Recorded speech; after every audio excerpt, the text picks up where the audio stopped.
বিষ্ণুই বলেন জাহান্নামের সবচেয়ে হালকা আযাব কি হবে শোনো। জাহান্নামের সবচাইতে হালকা আযাব হলো ওই ব্যক্তির আযাব যার পায়ে দুটো জাহান্নামের আগুনের জুতা পুড়িয়ে দেয়া হবে। ওই আগুনের উত্তাপে তার মাথার মগজগুলো ভাতের মারের মতো টপ টপ টপ টপ করে বেয়ে বেয়ে পড়বে। নাউজুবিল্লাহ পড়বেন না?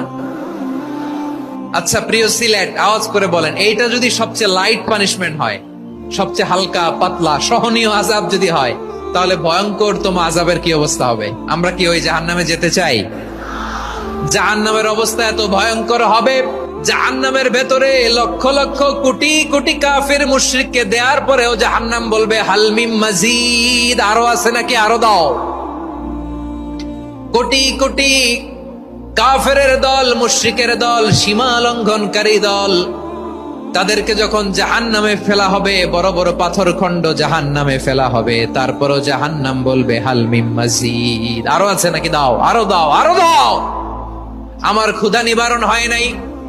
জাহান্নামে তো উত্তপ্ত হবে, জ্বলন্ত হবে, ভয়ঙ্কর হবে। জাহান্নামের এক অংশ আরেক অংশকে খেয়ে ফেলবে। আল্লাহু আকবার।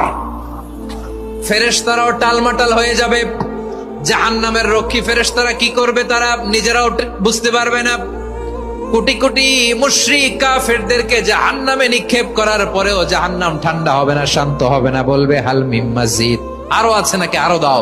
তখন আল্লাহ তাআলার কুদরতি পা জাহান্নামের ভেতরে ঢুকিয়ে দিবেন।